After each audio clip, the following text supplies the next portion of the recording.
It began on a rain-washed evening, the kind of night where the world feels half asleep, like it's caught between breath and silence. The car wove through mist-shrouded countryside, the headlights sliding over wet roads, carving silver lines through the dark. I remember the sound, the steady drumming of rain on the roof, the squeak of the wipers. Everything outside looked blurred, as if time itself had lost its edges. I watched my reflection in the window. My face floated over the storm, half translucent, my eyes catching the brief glint of passing trees. 24 years old, degree in history, no family left, no real plans. I told myself I was going to Ravenshade to start again, but deep down I knew I was just running. The driver didn't speak. He was a broad-shouldered man in his 50s, face hidden under the brim of his cap. When we finally slowed, the fog thickened until I could hardly see the road. Then the gates appeared, black iron, twisted into patterns like vines and thorns. 2 words arched over the top: Ravenshade Estate. The name alone felt heavy. The gates opened with a metallic groan, and the car rolled forward. I felt a pressure in my chest, like the air itself had changed. The estate was enormous. The trees lining the drive leaned inward, their branches meeting above us like clasped hands. Somewhere far off, I heard thunder roll over the hills. When the house came into view, I forgot to breathe. It wasn't just large, it was alive. Old stone, streaked with moss and rain, windows glowing faintly like tired eyes. The towers rose unevenly, one higher than the rest, and the front doors stood open as if waiting. Mrs. Dalloway met me there. She held a lantern, its light trembling in the wind. "Miss Ward," she said. Her voice was dry, brittle like autumn leaves. "Yes," I answered. "You'll be staying in the West Chamber. The master asked that you begin your work tomorrow. I'll show you in." I stepped inside. The air smelled of oak, wax, and rain. Paintings lined the hall, faces of ancestors all unsmiling. The lantern light slid over their eyes, making them glint faintly, as though they watched every step I took. Mrs. Dalloway spoke little. Her shoes clicked sharply on the marble floor. As we passed through a corridor, my gaze caught one painting in particular. A woman in a dark dress, her expression soft but sorrowful. Her brown eyes looked hauntingly familiar. She was the master's first wife, Mrs. Dalloway said quietly, noticing my stare. "Died young. The resemblance is uncanny." I looked closer. She was right. The face in the portrait could have been mine, only older, sadder, caught in oil and time. Before I could speak, a deep voice echoed from behind me. "Welcome to Ravenshade, Miss Ward." I turned. Julian Ashcroft stood there, the master of the estate. He was tall, impeccably dressed, with the kind of stillness that draws your attention before he even speaks. His eyes were dark, unreadable. His presence filled the corridor as though the house itself bent toward him. "Thank you," I managed. He gave a polite smile that didn't reach his eyes. "I trust Mrs. Dalloway is taking good care of you." "She is," I said. "Good. You'll find Ravenshade quiet. Ideal for your work." He paused. "Though quiet can be deceptive." Something flickered in his tone, but before I could reply, He turned to Mrs. Dalloway. "See that Miss Ward has everything she needs." He nodded once at me and disappeared down the hall, his footsteps fading into the house's endless hush. That night I couldn't sleep. The rain whispered against the windows, constant and strange, almost rhythmic, as if someone outside were saying my name. I got up, lit a candle, and wandered toward the window. The lake stretched beyond the garden, a silver blur in the storm. I thought I saw movement, ripples where there should have been still water. I told myself it was just the wind. When morning came, the world looked washed clean. Ravenshade was quiet, almost peaceful. I met the cook, Mrs. Greaves, a round woman who smiled kindly but spoke in half sentences, as if careful not to say too much. The staff seemed nervous, deferential, always glancing at doors before entering a room. The library became my refuge. It smelled of dust and forgotten stories. Shelves climbed to the ceiling, filled with volumes bound in cracked leather.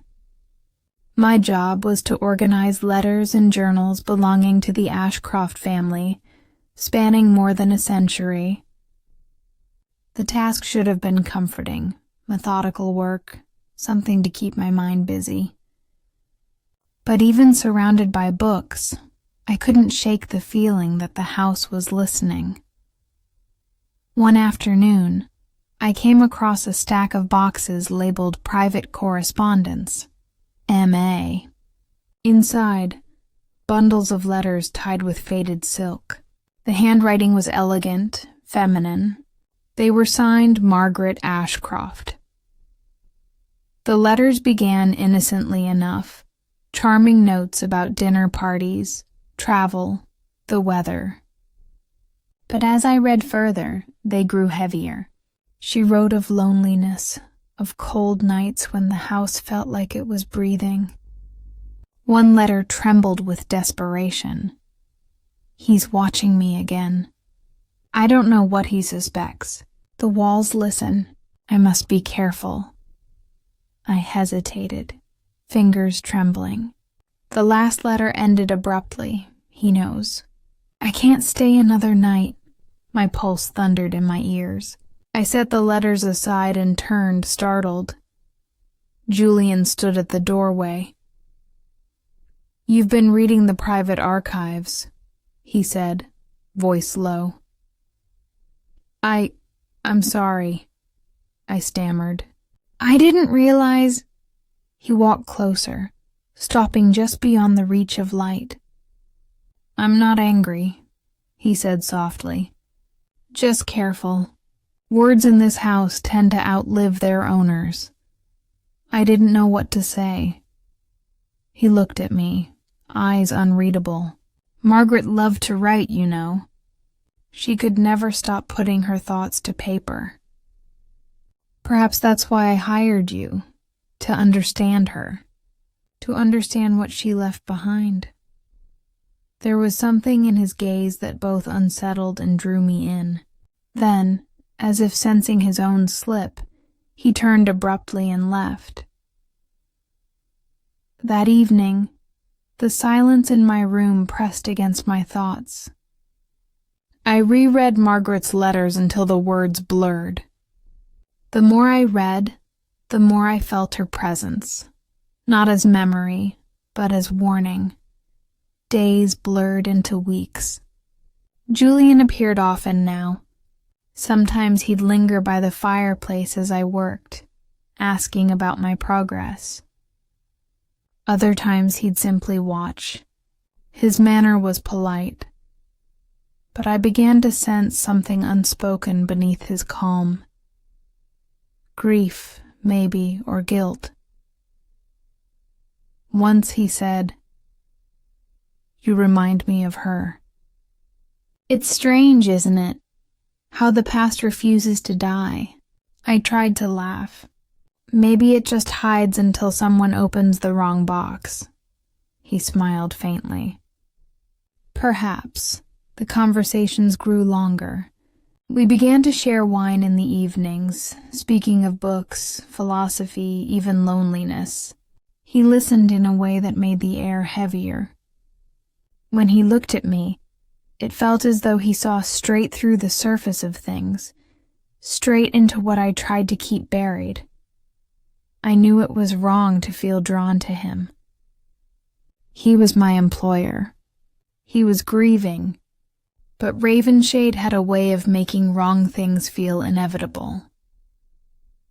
One night, as I passed through the corridor, I heard piano music. Soft, hesitant notes. I followed the sound to a room near the east wing, the one Mrs. Dalloway had warned me about. The door was ajar. Inside, Julian sat at the piano, head bowed. The melody faltered when he saw me. "I didn't mean to intrude," I whispered. He shook his head. "You didn't. I was remembering."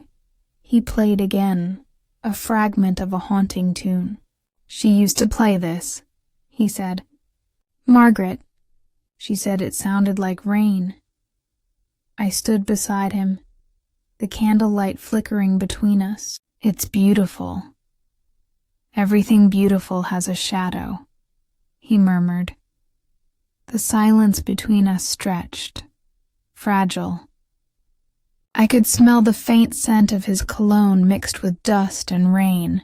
Something inside me trembled. Not fear, exactly, but awareness. That night, I dreamt of the lake again. But this time I saw her clearly, Margaret, rising from the dark water, her face pale, eyes open, mouth moving soundlessly. When I woke, the sheets were damp with sweat, and I thought I heard faint footsteps outside my door. The next morning, I found muddy prints on the floor leading toward the window. When I asked Mrs. Dalloway about them, she only said, "This house remembers what we try to forget. Miss Ward, best not to stir it." Her words stayed with me all day.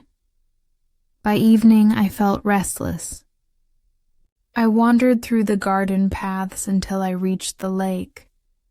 It was larger than I expected, stretching out like a dark mirror.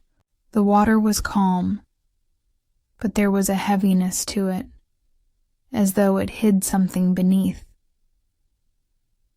Behind me, I heard footsteps.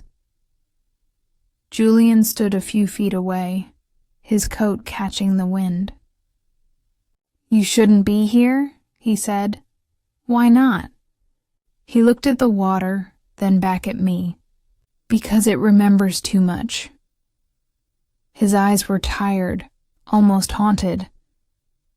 "She drowned there," he said quietly. "Margaret." They said it was an accident. I waited, sensing there was more. "She was frightened," he added after a pause. Of what I never knew, we stood in silence. The lake rippled faintly, though there was no wind. That night, I couldn't bring myself to write. I only sat by the window watching the rain return, thinking of the portrait, the letters, the way Julian's eyes darkened whenever he spoke of the past. Something in Ravenshade had started to wake, and I, without realizing it, had already stepped too deep inside its story. The days at Ravenshade began to blur. Morning light slanted through tall windows, touching dust that never seemed to settle. I lost count of the letters I catalogued, of the pages that whispered with the sound of another woman's life. Sometimes I caught myself tracing the faded ink with my fingertips, as if I could feel her heartbeat there. Margaret Ashcroft had lived, loved, feared, and then she was gone. Julian visited the library more often. At first he came under the pretense of curiosity about my work, but soon our conversations drifted beyond books. He'd stand by the window while I sorted through boxes, talking about philosophy, poetry, even silence. He seemed drawn to it, to moments when words stopped, and there was nothing left but the hum of the old house around us. One evening he said, "Do you ever feel as though this house listens?" I looked up from my notes. "Sometimes." He smiled faintly, but it wasn't amusement. "Ravenshade has a memory, the kind that doesn't fade, no matter how many years pass. Every secret spoken here lingers somewhere." I wanted to ask him what secrets he meant, but something in his eyes, that slow, restrained intensity, stopped me. After that, he began joining me for supper. Mrs. Dalloway would set the table for two, her expression unreadable. We'd eat quietly at first, until the wine loosened the air between us. Julian would tell me stories about the estate, about his travels, about the loneliness that follows when all that's left is the echo of one's own thoughts. I remember one night in particular. The rain was gentle, the fire low. He asked me about my life before Ravenshade. I told him about my parents, gone too soon, and how I'd grown used to silence. He nodded slowly. "Perhaps that's why you fit here," he said. His gaze lingered on me. I felt heat rise to my cheeks. I looked away, pretending to examine the old clock on the mantel. When I went to bed that night, I couldn't stop thinking about his eyes, how they could seem so kind one moment and so full of shadow the next. I began to notice small things. The way his voice softened when he spoke my name, the way his hand brushed mine when he handed me a book, the pause in his breath, as if he was always on the verge of saying something he couldn't. The truth is, I was lonely too. The next evening, he brought a bottle of red wine to the library. "A reward," he said lightly, "for surviving another day in this mausoleum." We drank as we talked, laughter breaking through the usual stillness. He asked about the letters, and I told him I couldn't stop reading Margaret's words. He leaned closer, his voice barely above a whisper. "What did she tell you?" "She was afraid," I said. He looked away. "Of what?" "I don't know, but she thought someone was watching her." Silence fell. I realized I'd said too much. When he finally spoke, his tone was quiet. Margaret was fragile. She saw ghosts where there were none. But there was something in his face. A tightening at the jaw. A flicker in the eyes that made me doubt his certainty. That night, after he left, I couldn't shake the feeling that the library itself was holding its breath. I closed the box of letters and tried to convince myself that I was imagining things. The creaks in the hallway, the faint scent of perfume that didn't belong to me. Yet every time I turned a page, the candle flame flickered, and I could almost feel Margaret there, watching me read her life aloud. Weeks passed. The air in Ravenshade grew heavier, as if the house sensed what was happening between us before I did. Julian and I grew closer, drawn together by something neither of us dared name. One afternoon he found me in the garden. The sky was pale and still after days of rain. I was sitting near the fountain, sketching the outline of the house in my notebook, You make it look gentler than it is, he said behind me. I turned. I suppose I wanted to see it that way. He studied me for a moment. You see what you wish to see, Miss Ward. But Ravenshade doesn't forgive illusions.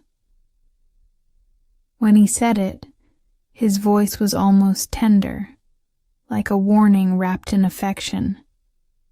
We began meeting in secret. Sometimes in the library after everyone had gone to bed. Sometimes in the music room where the piano still carried traces of her touch. He told me things he'd never said before, about the burden of the estate, the emptiness of inherited wealth, the way grief can twist into something unrecognizable. And I told him about the ache of being unseen, the way loneliness can blur into need. One night, by the fire, I asked him about the lake. His expression changed instantly. Why? I can't stop dreaming about it. He set his glass down. Then stop. I can't. He looked at me with something like fear. That lake took everything from me. Don't let it take you too. I didn't understand what he meant, but I saw something raw in his face. The kind of pain that comes from knowing you've already lost more than you can bear. That same night, I found myself outside again, standing on the path that led toward the water. The moon hung low, silvering the edges of the world. The lake looked calm, almost beautiful. I walked closer, my heart unsteady. For a moment, I thought I saw someone standing at the far edge, a figure in white, hair loose, head bowed. Then the mist shifted, and she was gone. I ran back inside, breath shallow, dress damp with dew. When I reached my room, there was a note on my desk in handwriting that wasn't mine. Do not go near the lake again. No signature. The ink was fresh. I tore the paper in half, but my hands wouldn't stop shaking. The next morning, I asked Mrs. Dalloway if anyone had been in my room. No one, she said flatly. And if you value your peace, you'll stop asking questions. Ravenshade doesn't like to be questioned. Her eyes flicked toward the window, where rain was already beginning to fall again. That afternoon, Julian didn't appear, nor the next. When he finally came to dinner, his expression was cold, distant. He hardly looked at me. After the meal, I followed him into the hallway. Have I done something wrong? I asked. He stopped but didn't turn around. You've done nothing, but you've seen too much. What does that mean? He faced me then, eyes dark. You opened the wrong letters. You went to the lake. You're stirring ghosts, Evelyn.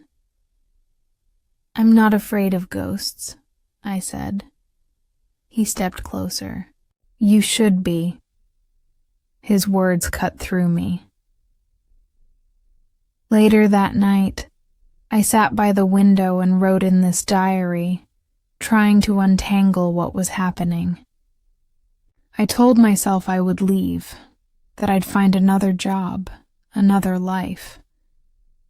But the thought of walking away made something inside me ache, because the truth was, I didn't want to leave him. Whatever bound him to Ravenshade was binding me too. And even as fear crept deeper into my bones, I knew I was already caught. The rain hasn't stopped for 3 days. It crawls down the windows like time itself is dissolving. Ravenshade smells of wet stone and ash. Even the candles burn lower now, their flames struggling against the drafts that slip through the old walls. I've started hearing things again. Soft creaks above my room, faint footsteps down the corridor when the house should be asleep. Mrs. Dalloway says the east wing settles at night. I want to believe her, but the sounds feel deliberate, like someone pacing. Julian has become distant. He doesn't join me for supper anymore. When I do see him, his voice is careful, restrained. The warmth that used to linger between us has cooled into silence. Sometimes I think I imagined it all. That the wine, the laughter, the closeness by the fire were just dreams conjured by loneliness. But then I'll find something, a look, a word, a memory, that reminds me it was real.